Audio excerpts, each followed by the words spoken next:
أعوذ بالله من الشيطان الرجيم بسم الله الرحمن الرحيم الحمد لله رب العالمين الصلاة والسلام عليك يا سيد المرسلين يا خاتم النبيين يا شفيع المذنبين يا أنيس الغريبين يا رحمة للعالمين صلى الله عليك وعلى آلك وسلم اللهم صل على سيدنا وعلى محمد وعلى آل صل على سيدنا وعلى محمد وبارك وسلم عليه. So last week we continued what we had started in the program the week before about Sayyidina Ali Karamallah Wajh, and went over the aspects of the Nur of Ali, which is connected to the Nur of Rasulullah Sallallahu Alaihi Wasallam. In reality, the Nur of Ali is from the Nur of Rasulullah Sallallahu Alaihi Wasallam. And it's interesting, as I mentioned last week, this is mentioned by Imam Ahmad bin Hanbal in two places. And in the, one thing about Imam Ahmad bin Hanbal, rahmatullah alayhi, is that Imam Ahmad Rada Khan Berelwi, he says that Imam Ahmad bin Hanbal did not write any hadith that he did not consider valid. And again, Ahmad bin Hanbal is the teacher of Imam Bukhari. And the Muslim, and directly or indirectly the teacher of all of the muhaddithin. So that's an important point to note. But as we mentioned last week also, anyone who praises Ali suddenly becomes Shia. That seems to be the go-to accusation, because they have no arguments against what's being said, or no valid arguments against what's being said, and it's like, just throw the label out there and confuse people. But I want to go over a different aspect today. And if we get to that aspect, I'll say right off the bat, it's really a non-issue, or rather it should be a non-issue that has been made into a major issue these days in certain groups. And they're just basically tactics to get people not to talk about Ali, radiallahu anhu. But I want to also, before I get into that, clarify or kind of go over one of the statements that we made last week, which is actually a statement from the hadith. And it's found in various different hadiths, but we also find it in Sahih Muslim, where Sa'ad bin Abi Waqqas, radiallahu anhu, when he was, as we mentioned last week, asked to say something against Ali, he refused, and he said because of three things. And the first thing that he mentions is that, he himself heard Rasulullah Sallallahu Alaihi Wasallam say, when he was leaving Ali Karamallah Wajh behind in Tabuk, to take care of Medina Munawwara and to make sure that the hypocrites did not create issues, since many of them were staying behind. Rasulullah says to him, when Ali says that, you're leaving me behind with the women and the children, and he sallallahu alaihi wasallam said that, is it not enough for you? Are you not satisfied with the fact that you are to me, your manzil to me is like the manzil of, or the level of Harun to Musa alayhi salam. Okay. So one thing I want to point out here is that there are certain people who take this hadith, and what they try to prove from it is that, Ali radiallahu anhu should have been the first Khalifa. This proves in their minds that he should have been the first Khalifa, which is not what it's saying, because if you know how analogies are drawn, and if you understand, here, that there has to be that similarity in an analogy, then you realize, one, Harun al-Islam was older than Musa al-Salam. Ali radiallahu anhu is 30 years younger than Rasulullah sallallahu alaihi wasallam. Harun al-Islam passed during the time of Musa al-Islam. Musa al-Islam led his funeral prayer. So he was not Khalifa after Musa al-Salam. So Ali, of course, he passed roughly 30 years after Rasulullah, or was martyred 30 years after Rasulullah sallallahu alaihi wasallam. But to understand, what Rasulullah was referring to, there are also other aspects of this that I'm not going to go over. That when we go to Surah Taha, and Musa al-Islam, is given this task to go and preach and to go before Fir'aun and tell him the truth and to command him to release Bani Israel. So Musa al-Islam, of course, makes the dua, which is famous dua. And I'm not going to go over the whole dua, just the part that deals with Harun al-Salam. So Musa al-Islam, after asking Allah subhanahu wa ta'ala, to strengthen his heart in all of these things, he says, وَاجْعَلْ لِي وَزِيرًا مِّنْ أَهْلِي, and give me a wazir, a minister from my family. Haruna akhi. So he specifies who from the family he wants. Harun al-Salam. Okay.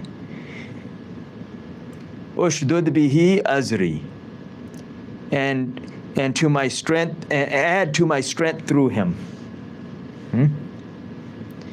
Wa ashrikhu fi amri, and make him share in my task.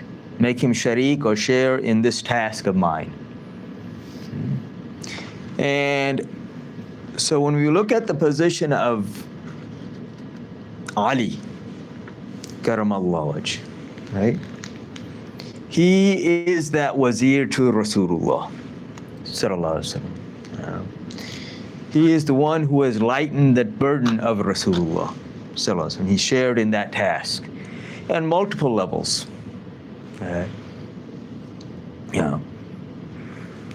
During the time of Rasulullah sallallahu alaihi wasallam and after that time. But again, this does not mean that he is going to be that first Khalifa. He will aid the Khalifa. And here also, we have to understand there are two forms of Khilafah. There is the apparent Khilafah, in which Abu Bakr radiallahu anhu is the first Khalifa without any break. And then Umar, then Uthman, then Ali, and then Imam Hassan radiallahu anhum ajma'een.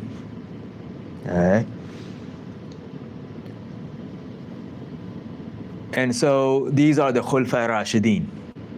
These are the five that make up the Khulfa Rashidin. Because a lot of people try to take the name of Imam Hassan al-Islam out. But you can't do that in order to, if you do that, you don't get the 30 years Rasulullah specified for the Khilafah. But there's also Khilafah Batniya, which is the hidden Khilafah. This is the Khilafah that deals with the hearts. Because the apparent Khilafah deals with the administrative aspects of things. And we'll go over other aspects of this as well. But the apparent Khilafah, देखो दरवाज़ा ठीक से बंद है, हवा आ रही है.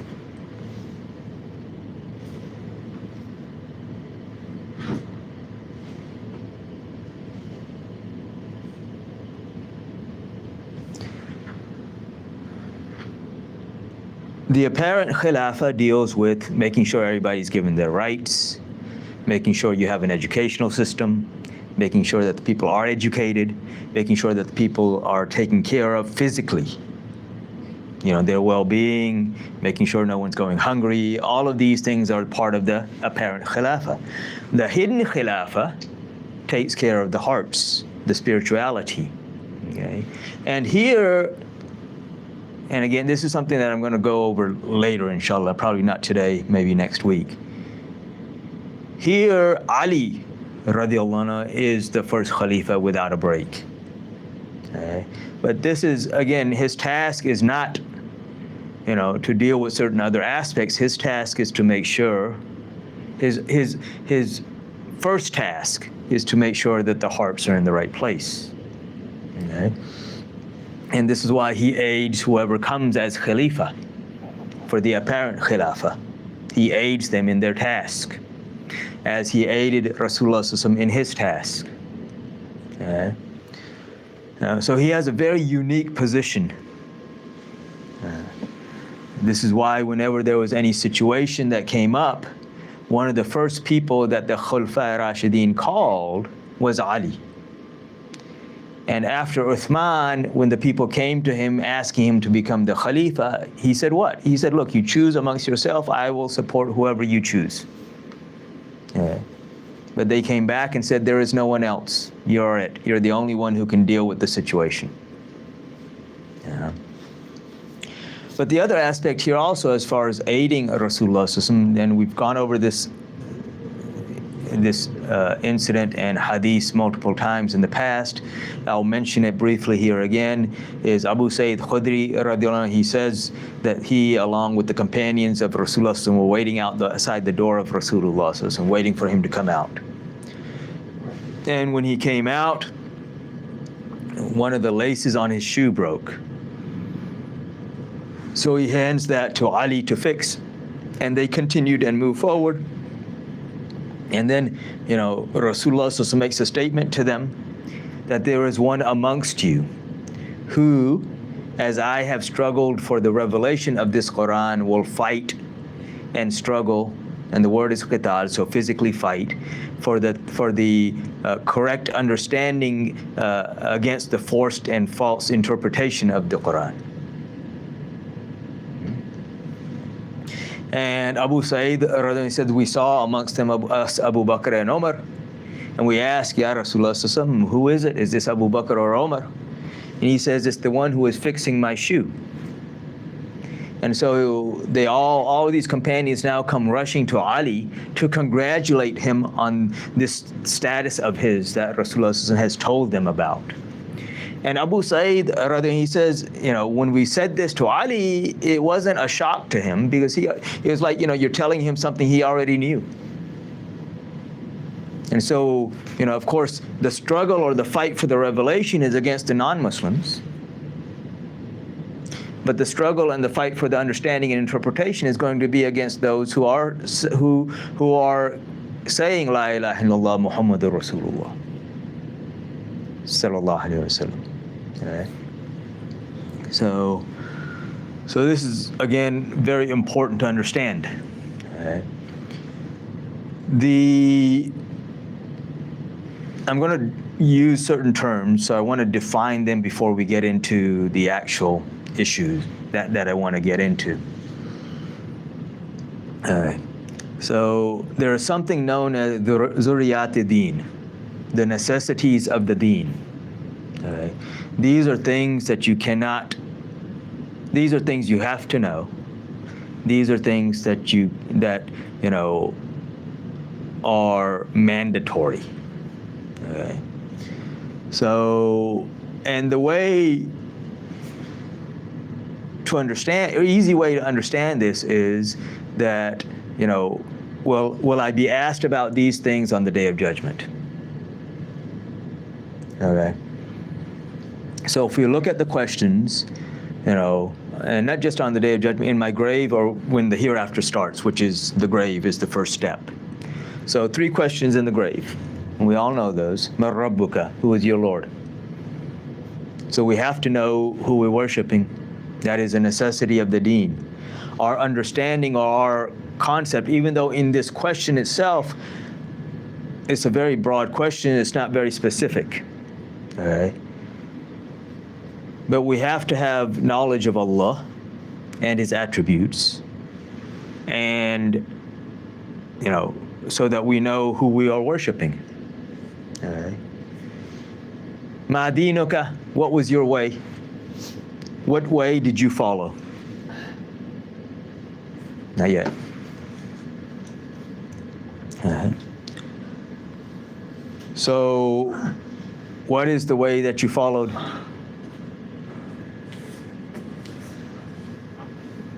Did you follow the deen or did you follow your nafs?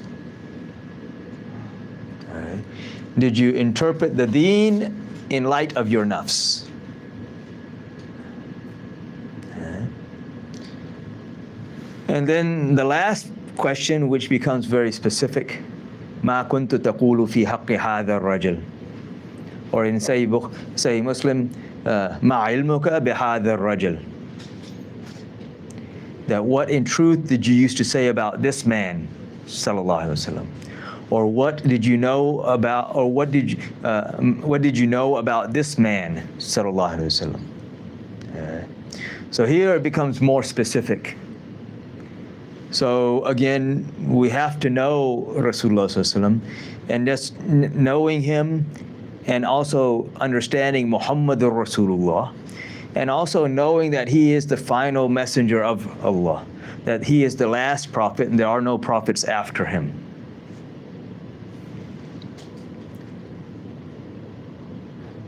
And we'll come back to this point as well.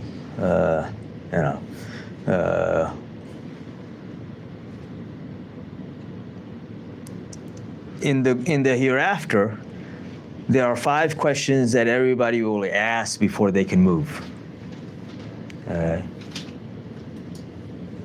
So the first is, how did you spend your life? The second is interesting because it's part of life, but it's very specific. How did you spend your youth?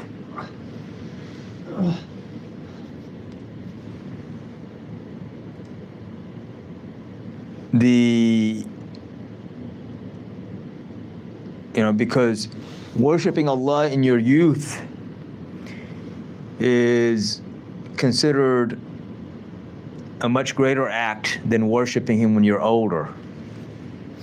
Because when you're young, you have all of these distractions. And when you're young, people think, oh, they're invincible. So the youth, when you're older, you start seeing your grave. You're right there. You got one foot inside, the other on a banana peel, and you're about to slip in, right? So now you start remembering Allah. So to worship him when you're younger is very different than, when you're seeing your death now. Because, when you're young, you think, oh, nothing's going to happen to me.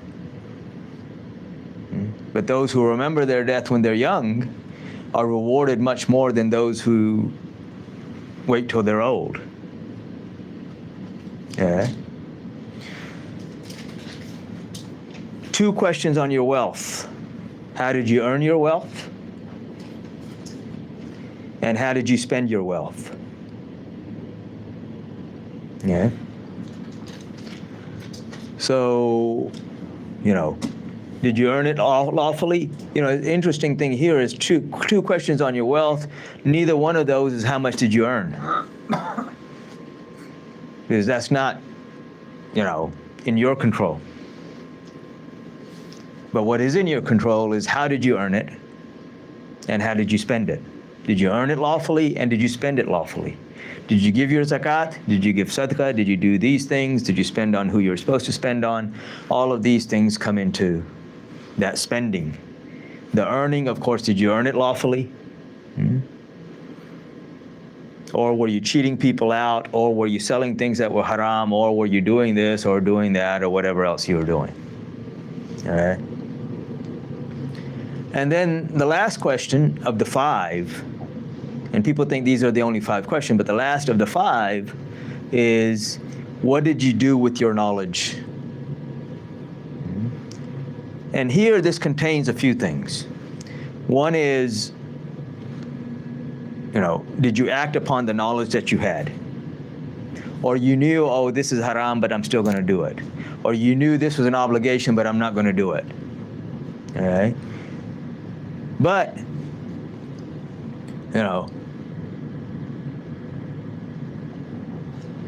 also, did you attain the knowledge that you needed for your daily life? So here, and this will vary from person to person. Like for me, being a doctor, I have to know certain things that the common person doesn't need to know Islamically. How to deal with certain issues, is this halal or haram or what, in this field. Well, if you have a shop, if you're a storekeeper, well, you have to know the rules that you're required to know for your daily activities there, Islamically. Okay. So just because you didn't know, you say that's not an excuse, I didn't know. Did you even try to know? Did you try to attain the knowledge you have to have in order? And this ties back into, what did you do with your life? What did you do with your youth? Okay. Because did you spend your youth acquiring the knowledge that you needed to deal with life in general? Or even did you spend your life? Okay. And so again, a lot of people, they're doing things, and they just, have no clue that, okay, this isn't lawful. This isn't the appropriate way of doing it, But at the same time, if that's something you have to deal with, that's your business, or that's your trade, or that's whatever, And then there are many things that overlap with everybody, making your salat, paying zakat. And again, zakat's going to vary as well, the knowledge of zakat. For a farmer, the rules change, depending on how the crops are being cultivated and stuff like this. It could be anywhere from 2.5% all the way up to 10%.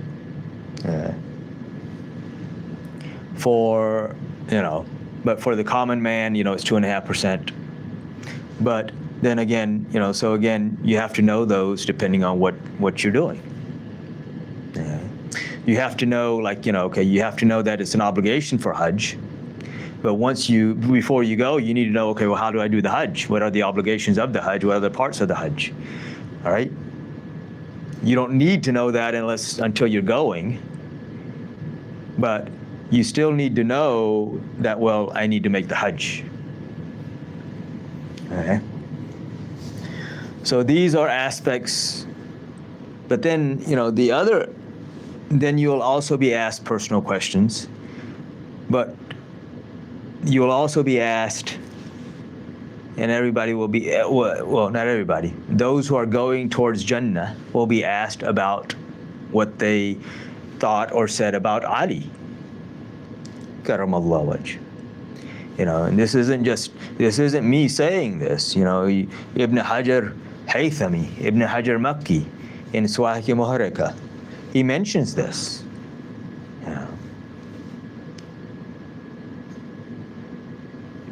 Where, people will be said to stop, you must be asked. Well, asked about what? About the wilayah of Ali. Did you love him as you should have loved him? Because there are those who claim to love him, but then they turn around and curse Abu Bakr and Umar. That's not loving him. That's not true love of Ali. Because Ali not only didn't curse them, he praised them. Okay. So that's one aspect when we talk about the necessities of deen. Okay. The other thing that a lot of people throw around, and we've talked about this before, is ijma. Okay. Ijma means consensus. Rasulullah SAW said that my ummah will not do consensus or have consensus on anything that is wrong. But consensus is not an easy thing.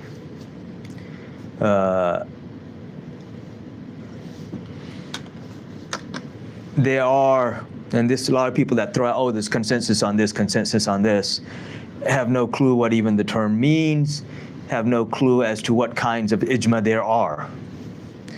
Because there are basically 3 different kinds of ijma. One, which is what we think about when we think of ijma, is ijma sarih, or ijma nasi tam. which is where those who are qualified to make these decisions, all of them agree on this point. Okay? And not only all of them agree, but they all verbalize their agreement on it. So it's not like, oh, some of them said, yeah, we all agree on this, but then some of them said, well, some of them didn't say anything. Every one of them verbalizes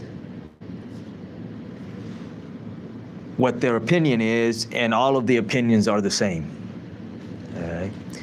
And when there is a consensus like this on something that is a necessity of the deen, then to deny that is kufr. Okay?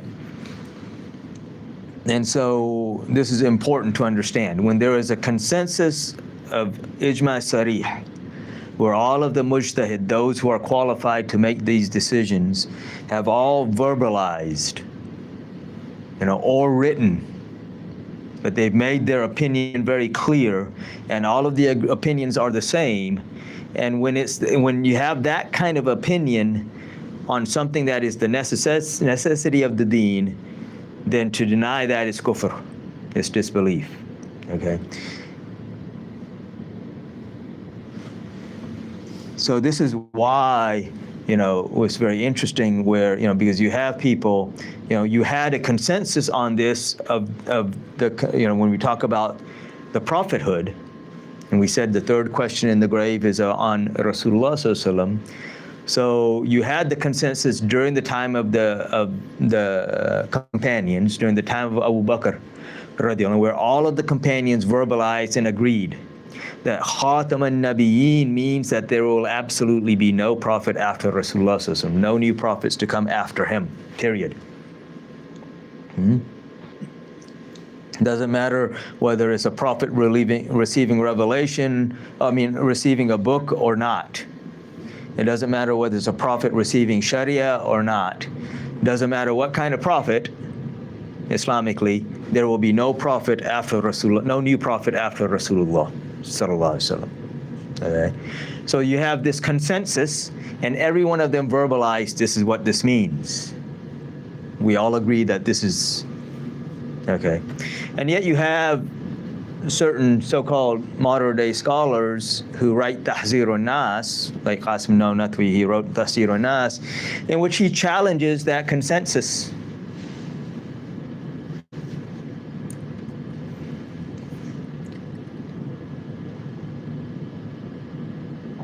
And he says, oh no, this doesn't mean that. This means that there will be, that there will be no prophet of that level after him.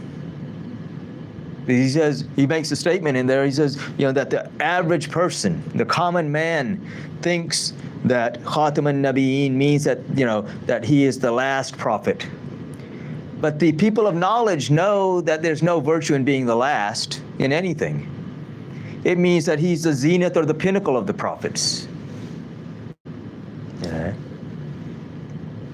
Which, yes, he is the pinnacle of prophethood. Yeah. But Khatam al-Nabiyyin means he is that seal after which there are no new prophets. Yeah. So he challenges the consensus of Sarih, Nasitam, that type of consensus, whose denial is kufr. Because this is a necessity of the deen. Yeah. But there are two other types of consensuses, or ijmas, that most people are clueless about. One is ijma sukuti, which means that you have those who are, again, eligible to make these decisions. You have a large group of them who say, okay, this is my opinion, this is my opinion. They verbalize it or write it. But then you have those who remain silent. All right. So Imam Shafi'i rahmatullahi alayhi doesn't even accept this as consensus. All right. The other Imams accept it, but it's not at the level of Sari, and the denier of this is not kafir. And, so it doesn't have that same value, simply because some remain silent and you don't know. They might have remained silent just out of respect of the elders, which has happened even during the time of the companions. Yeah. And then you have what's known as ijma murakkab. Okay. So murakkab ijma is where you have the people get together who are qualified and there's an issue. And some of them say this, they have this opinion, another one says another opinion, another one says another opinion. You have 2 or 4 or 10 or 20 different opinions. Okay?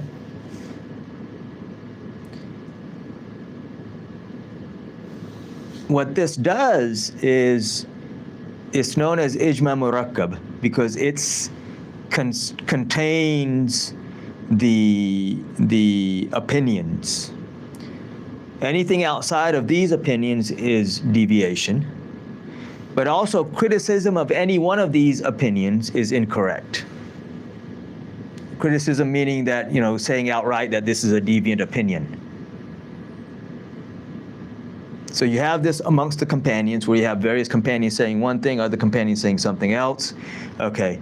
Now a later generation can't come and say, oh, okay, we're going to all agree on this one thing and deny all the others. You can't do that. Because then you've declared all the others as ignorant and misled. So, so you cannot do that. So this is known as ijma murakkab. It's basically a consensus that there is no consensus. So to deny any one of these opinions as deviant is wrong. Okay. It may be, okay, I don't agree with that opinion, I follow this opinion. There's nothing wrong with that, so long as I don't say, oh, that opinion's wrong or deviant. Or rather say, not necessarily wrong, but just say that opinion is deviant. And oh, whoever follows that opinion is not Ahl Sunnah, is not amongst the Sunnah. All right.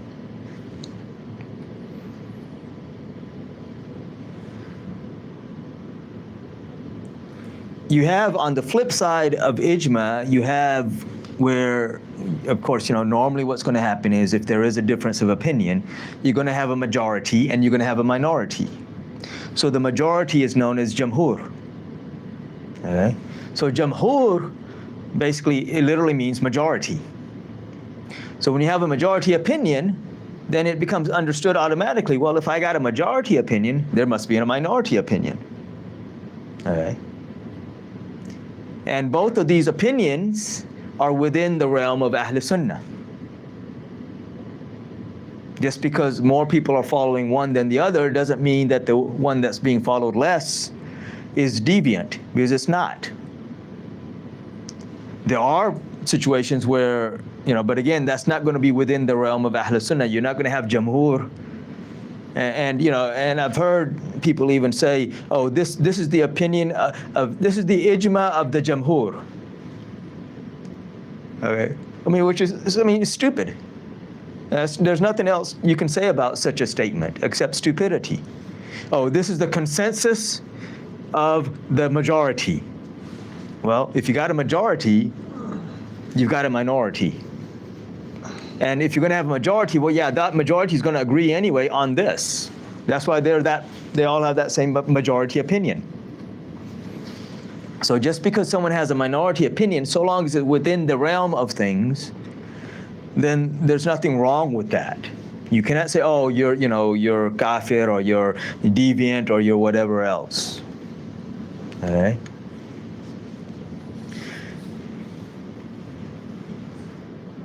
Now, on the other aspect of that, there's also what's known as dalalat qati and dalalat zanni. Okay? So, qati means that you have like absolute proof, direct proof, okay?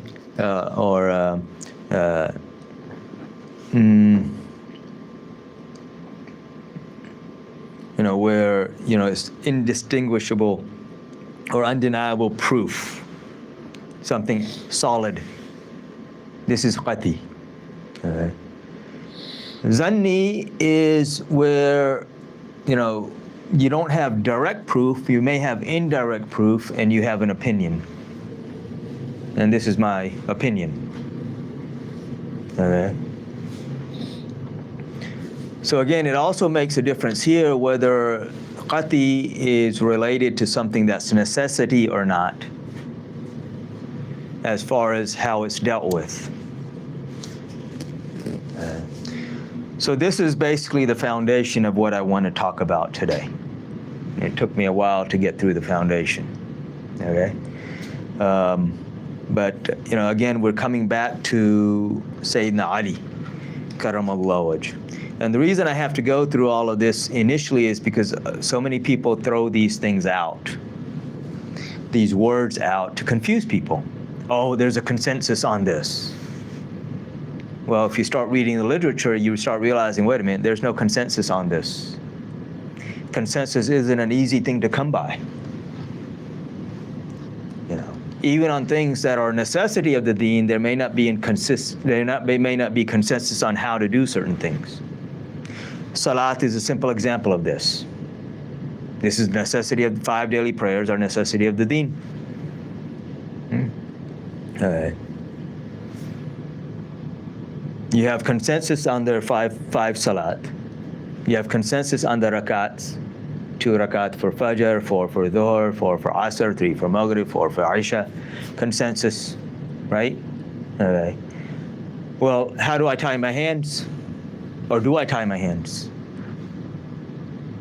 Some take, like Imam Abu Hanifa and Imam Ahmad bin Hanbal, take the hadith from Sayyidina Ali, Karamallahu wajh, and to tie the hands below the navel. Some take the hadith from Abdullah ibn Umar, Imam Shafi, tie the hands between the navel and the chest, above the navel, just above the navel. Some take the hadith like Imam Malik from Abdullah ibn Zubair, of leaving the hands to the side. So again, no consensus. I prefer one way, but I can't tell someone else doing it a different way, oh, this is haram, you're not Ahl Sunnah. All right. So again, a lot of these things make major differences. Okay. Now coming to what I wanted to talk about today. And I'm going to start off with that this, as I said early on, repeating this, that this in reality is a non-issue. Because this is an issue where the ijma is that this is zanni, this is an opinion. There is ijma on this, that this is an opinion. There's nothing concrete about this. Okay. And that is, but the only reason I'm having to bring this up is because there are very vocal groups and people who, if you do not accept a certain way, say, oh, you're not Ahl Sunnah, you're out of Ahl Sunnah. And you're Shia, and you're Rafzi, and you're this, and you're that, but you're not amongst those of the Sunnah. Okay. And when they do this, a lot of people get scared and frightened into what they're told. And then, it also at the same time pushes a lot of people toward the Shia. Okay. And that is the question of fadilat or afzaliyat. The best, who's the best? Okay.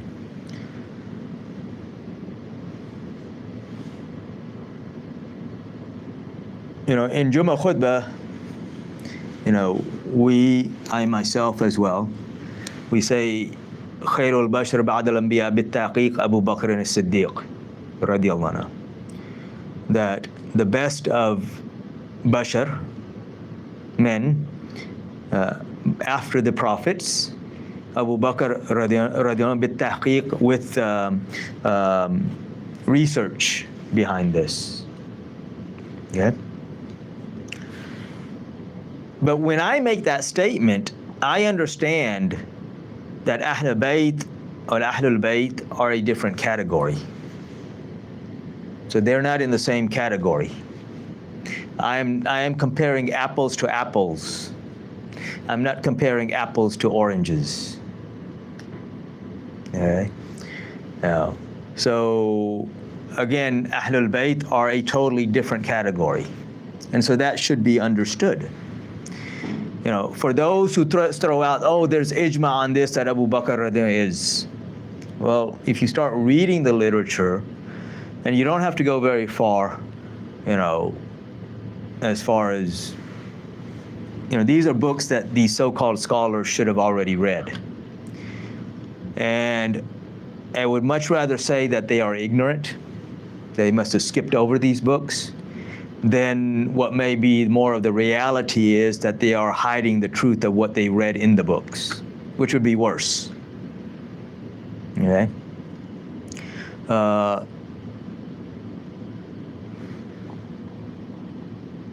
You know, when I look at what the scholars have written, and again, this is an issue of zan, this is an issue of opinion.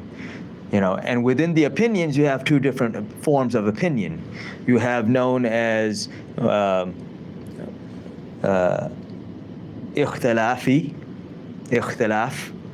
fi, and mujtahid fi. So when you have difference of opinion in ikhtilafi, you have, you know, you have one issue, you have different scholars using the same verses of the Quran, same hadith of Rasulullah sallallahu alaihi wasallam, but interpreting them differently, so you get different opinions. Mujtahid fi is where you have one issue and you have different scholars, each scholar using different verses of the Quran or different hadiths, coming up with different opinions. Okay? So when we look at this issue of fadilat, it's more of a mujtahid fi. Some use these verses, some use these verses, some use these hadiths, others use other hadiths. But what's become common, and what has been common from the beginning, is anyone who praises Ali, again, gets labeled. Okay. So, but just coming to the issue of fadilat, and then I'm going to come to some of the hadiths that, in regards to this, that people try to use. Within Ahl Sunnah, so I'm not quoting anything that's not within the scholars of Ahl Sunnah. Okay. Again, the problem though comes when something doesn't agree with certain people, they automatically, oh, that's a Shia scholar, even though it's not. Okay. You have, you know, of course, 4 schools of fiqh: Hanafi, Maliki, Shafi, and Hanbali. And you have, in reality, have 2 schools of aqidah: Ashari and Maturidi. Okay. So Imam Abul Hasan Ashari, who was a descendant of Abu Musa al-Ashari radiallahu anhu, he wrote a book, Maqalatul Islam.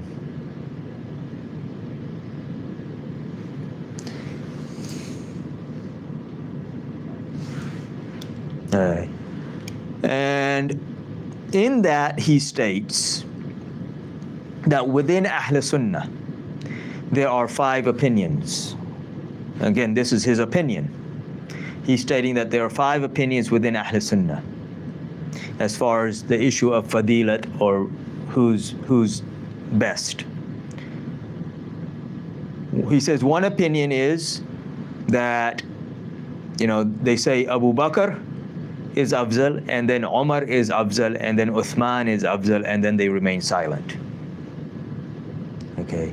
And they take this from the hadith which is in Bukhari, where Abdullah ibn Umar radiallahu anhu said, and he was asked about fadilat, and he said that we, the companions, we would say that Abu Bakr radiallahu anhu is afzal, and then Umar radiallahu anhu is afzal, and then Uthman radiallahu anhu is afzal, and then we would remain silent.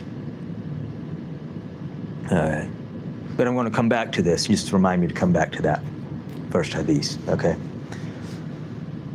He said another opinion is they say Abu Bakr, then Umar, then Uthman, and then Ali. Okay. So they do say someone after Uthman. Okay. He says another opinion is Abu Bakr, Umar, then Ali. Okay. So that's 3 opinions. He says another opinion is Abu Bakr, then Ali. And then he says the 5th opinion is Ali, then Abu Bakr. Okay. So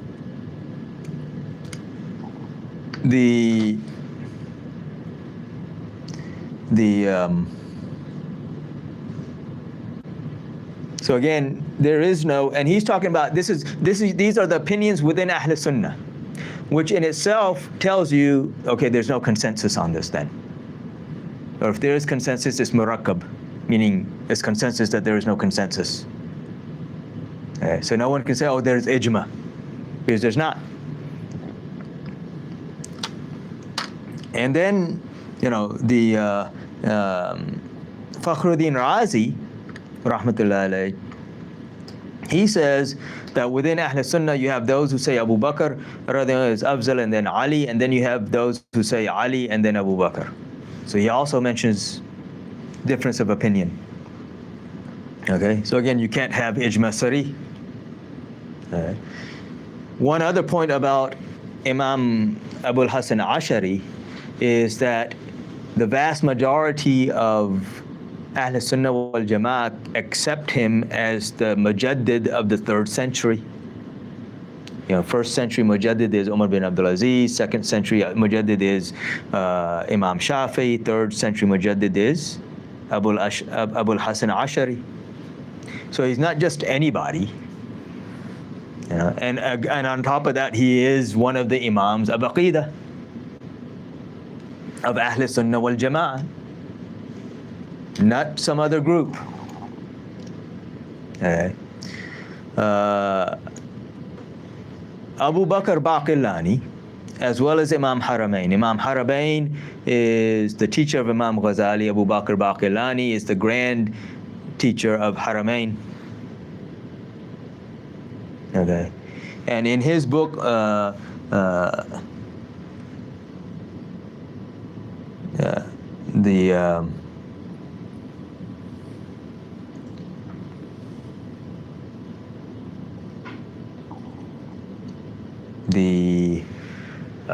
blanking on the name of the book suddenly. Allahumma salli ala Sayyidina ala Muhammadin wa ala salli ala Sayyidina wa ala Muhammadin wa ala sallallahu alayhi.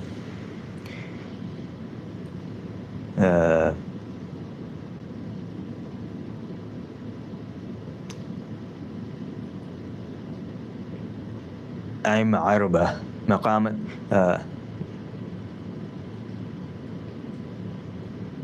Manqabat Aim Arba. So in which he talks about the virtues of, it sounds like the title sounds like he's talking about Aim Arba, meaning the 4 scholars of fiqh, but he's talking about the first 4 Khulafā Rashidin. And in that book he states that during the time of the Sahaba, Ridwanullah Ajma'in, that they considered Ali radiyallahu afzal, but Ahl Hadith, here Ahl Hadith means the people of Hadith, meaning the Muhaddithin, Bukhari, Muslim, these scholars later considered Abu Bakr radiyallahu afzal. And he also specifies various companions who stated their position on the maqam of Ali.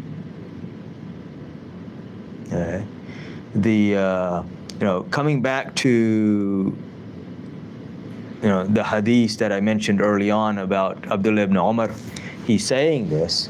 And of course, the natural question for anyone would be after that, well, what about Ali? And again, that question was raised. It's not in Sahih Bukhari, because there are a lot of hadiths in Sahih Bukhari that truly aren't complete. And there you find the completion of those hadiths in Sahih Muslim or in Imam Hakim's Mustadrak, or even in hadiths previously, such as books such as Musnad Ahmad. And so you see this question being raised, what about Ali? And the response to that is, oh, he's Ahlul Bayt. He's a different category. I'm not talking about him. Again, you can't compare apples and oranges. He's a totally different category. He falls into Ahlul Bayt. Okay. And you cannot equate Ahlul Bayt and everybody and the rest of the Ummah. Okay. But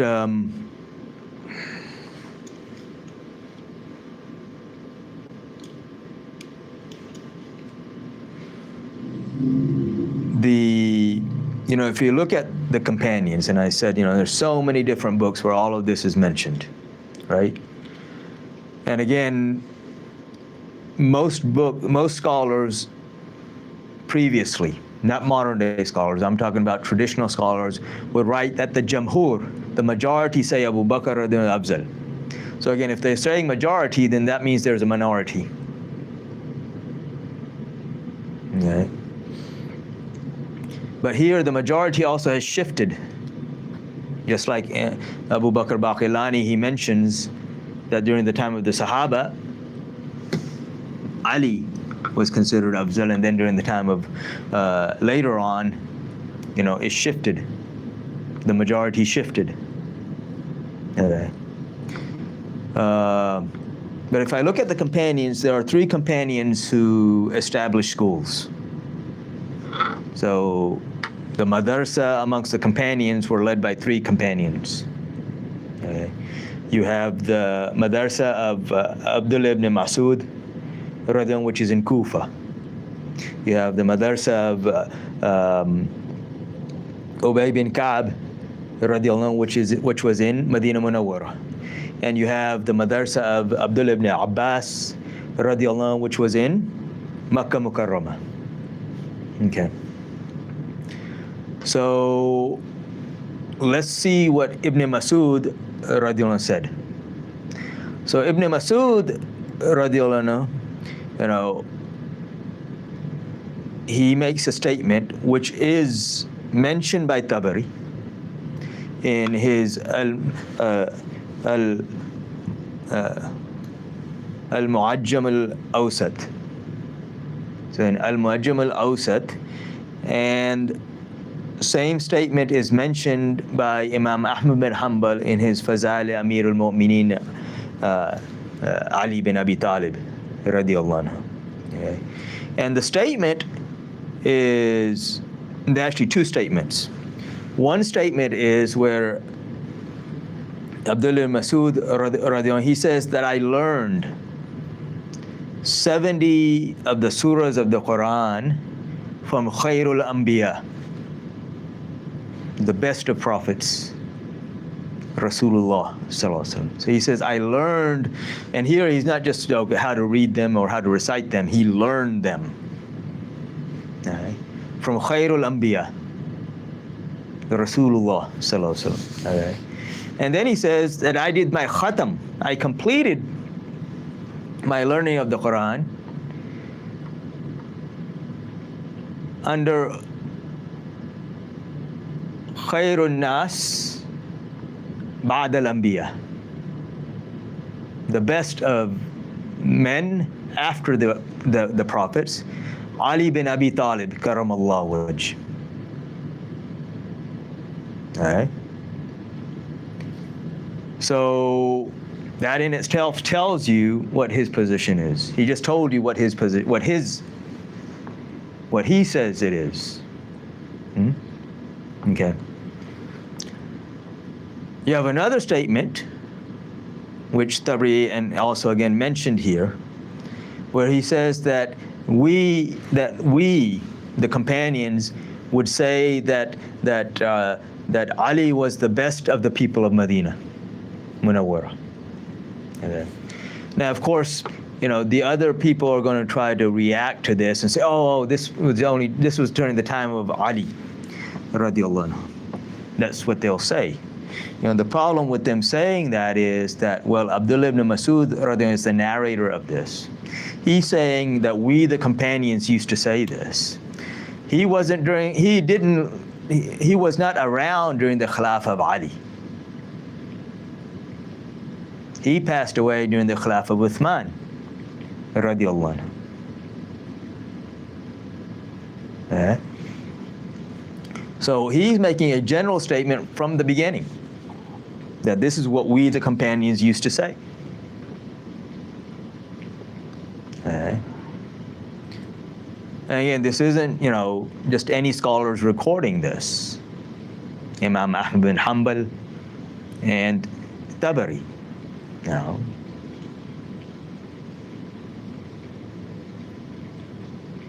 बारिश हो रही?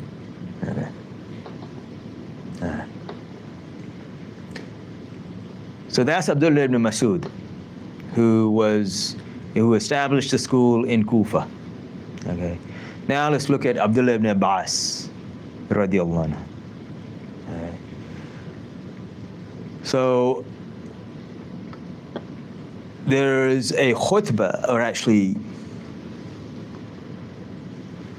what happens, and I'll give you the background.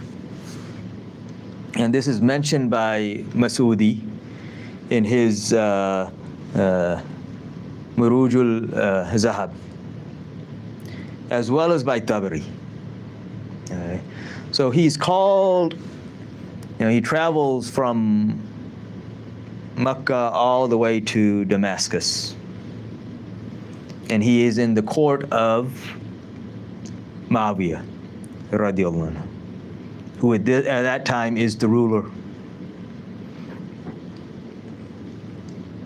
And there are sitting in that court many people from Quraysh.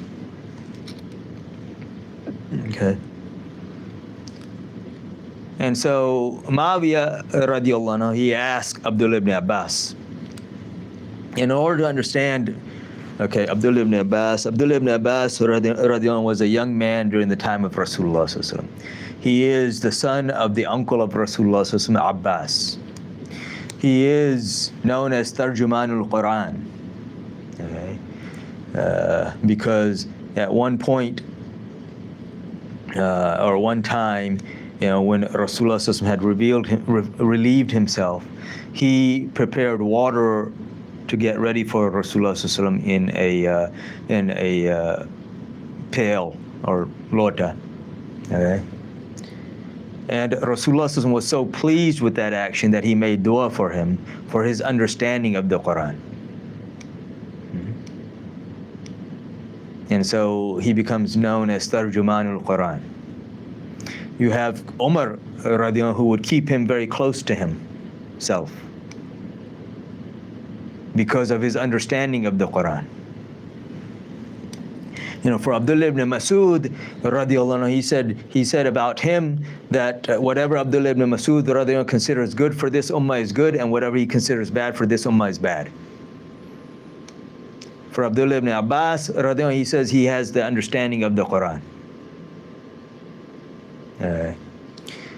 So when he's in this court, Muawiyah radiallahu anhu says to him, he says that I want to ask you some questions. So he says, fine, ask. Ask me whatever you want to ask me. So he asked him about Abu Bakr radiallahu anhu.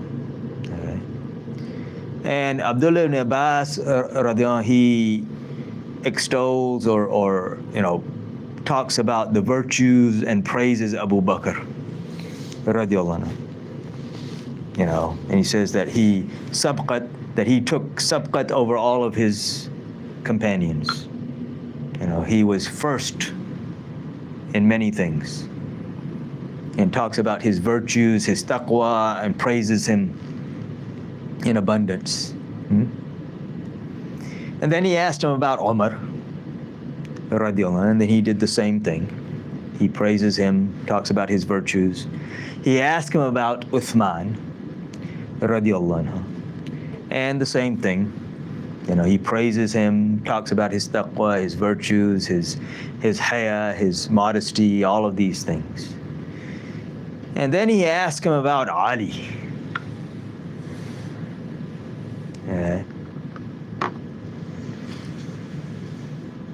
So, so he says, you've asked me about the one, what can I say? And he starts praising Ali.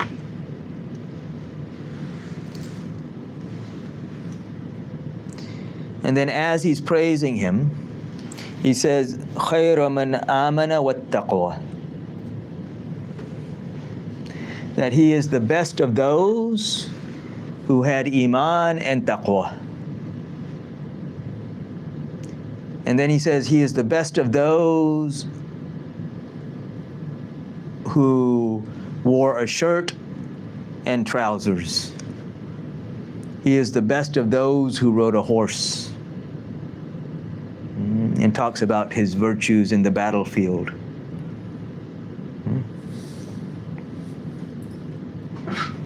And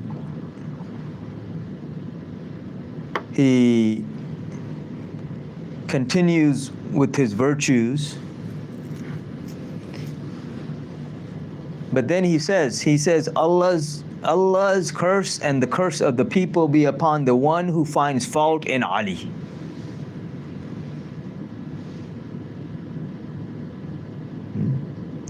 Allah's curse and the curse of the people be upon the one who finds fault in Ali until the day of Qiyamah.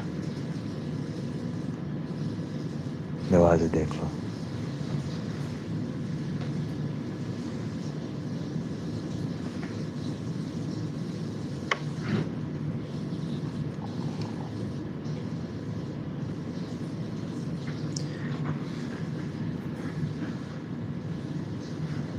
So it's interesting because after this he says that he is the father of Sibtain. Sibtain is the grandsons of Rasulullah sallallahu alaihi wasallam, Imam Hassan and Imam Hussein alayhi salam.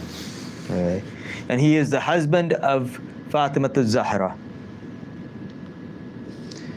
So just like anyone who Allah's curse be upon those, of course, Abdullah ibn Abbas doesn't say this, but I'm saying this, just like Allah's curse be upon those who find fault with Ali, Allah's curse also be upon those who find fault with the daughter of Rasulullah, the wife of Ali, Bibi Fatima salamullah alayha.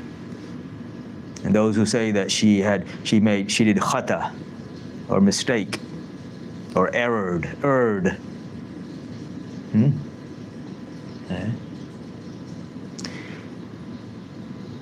And he's saying this, all of this in front of Muawiyah, radiallahu anhu, and in front of many people from Quraysh. And no one can dispute what he is saying.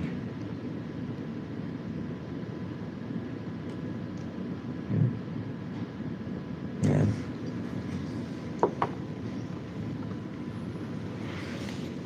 I'm going to come back to certain points probably next week. But I want to make a few other points. As I said earlier, they'll take these hadiths, and of course they take everything out of context, or they'll only let you hear part of the hadith. So there's a hadith which is in Sahih Bukhari. The narrator is Muhammad bin Hanafiya, rahmatullah alayh, who is one of the sons of Ali. Okay. Of course, he is a son from another wife. Ali radiallahu did not marry anyone else until after Bibi Fatima salamullah alayha passed away. And then, he had many sons from other wives. One of them is Muhammad ibn Hanafiya. Okay. And I won't get into his background, but he asked his father Ali that who is the best after Rasulullah sallallahu alaihi wasallam. And Ali radiallahu, he says Abu Bakr. So then he says, and who then? And he says Umar. And Muhammad ibn Hanafiya, he says that I was afraid to ask the same way because I was afraid he would say Uthman. So I asked him, and what about you? And he says, I am simply an ordinary Muslim. This is humility. You cannot take statements of humility literally. Okay. You'll have scholars who will say that, I'm the worst amongst you. And of course, with these scholars these days, they're probably right. Okay? But, with these types of scholars, they're probably right. Okay? But, I was talking to somebody Friday, and he was talking about, he had some Maulvi Sahib came in India, and they were trying to, distribute some, someone had passed away, and as far as taking care of his inheritance and debt and all of this. And so this Maulvi Sahib came to kind of help divide things up. And then come to find out, Maulvi Sahib himself was acknowledging that he was entrusted with something, and he, his intention got bad, and he actually took some of the money from there. Okay. So, but yeah, so, and then they say, oh, I'm the worst of the people here. I'm the worst of I'm the lowest. I'm not even worth, your shoe or whatever. So then, you go and take your shoe and slap them. He's saying that in humility. It's not literal. It's not supposed to be taken literally. Okay? Just like when Abu Bakr, when he becomes the Khalifa, his first khutbah, what does he say? Two things of significant note in what he said. He says, "O people, I have been, given this position, which I have to fulfill, but I am not better than any of you."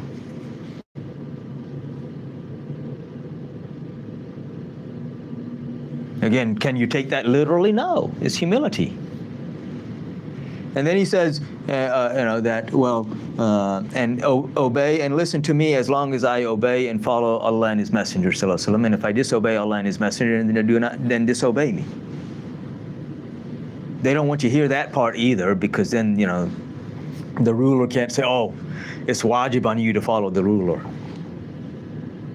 which is what they want to brainwash people with. I can do whatever I want because I'm the ruler. That's what people are brainwashed into thinking these days.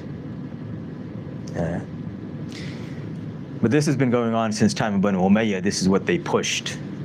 And then Banu Abbas did the same thing, and everybody else after them the same thing, so that they could maintain their control. Still, Umar Farooq was late, and Abu Ayyub Ansari stopped him. Yeah. Yeah, so you have multiple incidences where, you have amongst the companions, other companions stopping the Khalifa, or admonishing the Khalifa for something. And here also you have, again, coming back to the maqam of Ali, when Abu Bakr was in trouble, who helped him out? Ali. When Umar had difficulty, who pulled him out of the difficulty? Ali. When Uthman was having difficulty, who helped him? Ali. Because he is Mushkil Kusha. He is the alleviator of difficulties. This is the maqam Allah subhanahu wa ta'ala has given him. Okay? So that's one hadith they try to use. They forget the hadith, which is in Musnad Ahmad, which even the Ahl Hadith scholars, Albani and all of them, say that this hadith is sahih. That when Ali karamallahu wajhah was martyred, and Imam Hassan al-Islam, who was not just any son of Ali, this is the son of Rasulullah sallallahu alaihi wasallam. He leads the funeral prayer, and he gives a khutbah. And in that khutbah, he states very clearly, he says that those who were before him were not equal to him. And those who come after will not even be able to approach him. This is the aqidah of Imam Hassan alayhi salam. So again, amongst the companions, the majority opinion was Ali was afzal. Right? If I look at even later. Okay, so as I mentioned, the first mujaddid of this ummah of the first century is Umar bin Abdul Aziz. But you also have, along with them, someone from Ahlul Bayt. People don't realize this, who are the backbone. And who was that from Ahlul Bayt? It was Imam Zayd, who is the son of Imam Zain al-Abidin, who is the son of Imam Hussein alayhi salam. And for Imam Zayd is the person whom Imam Abu Hanifa gave bay'ah to, gave allegiance to. And he adhered to that allegiance throughout his life, and he died on that allegiance. Imam Abu Hanifa said about Imam Zayd, he said, I never met a man more knowledgeable. Imam Jafar Sadiq alayhi salam, who is one of the teachers of Imam Bukhari and Imam Malik,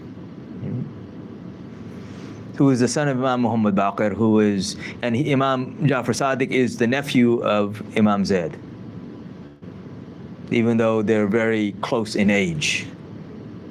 Okay. He says about Imam Zayd, he says that there was no one from amongst Ahlul Bayt who was more knowledgeable and no one who was more on the sunnah of Rasulullah sallallahu alaihi wasallam than Imam Zayd. Okay. And Imam Zayd openly would say that he considered Ali radiallahu afzal over Abu Bakr and Umar radiallahu anhu. Okay. And when he was asked, he said then, well, because he was asked to curse them, and he refused. He says, how can I curse, say anything against those about whom my forefathers have said nothing but good?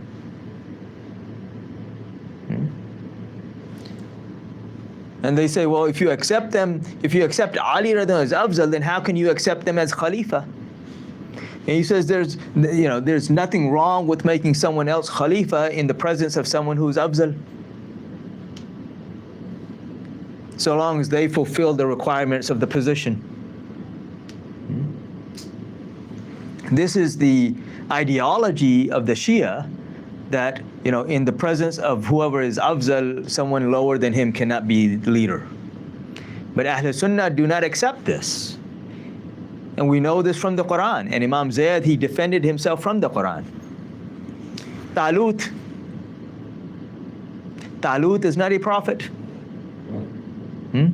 Talut was appointed by Allah after the Bani Israel requested their prophet, and it's differed as a difference of opinion as to who the prophet was, for a leader to lead them into battle. So Allah subhanahu wa ta'ala chooses Talut alayhi salam and gives a sign, verse 248 of Surah Baqarah. You can read that. Okay. But I will end with this, okay, or this sort of portion. And within the army of Talut al-Islam is who? Dawood al-Islam. He's prophet. And yet he's in the army that's being led by Talut al-Islam. So for people to say, just because Abu Bakr was the first Khalifa, that means he's the best over all of them, that doesn't mean that.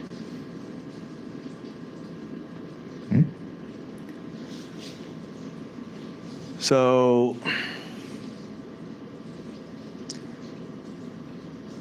I think that was a lot of information for today. I will end here today, inshallah. We will, inshallah, weather permitting, continue next week. Here it's raining, but it's not frozen over yet. That's why I decided to go and keep the class. And I figured we'd go ahead and do the class today, and then, kind of see, because I wanted to at least cover this aspect of things while it's still fresh. And like I said, this is a very long topic, multiple aspects of this.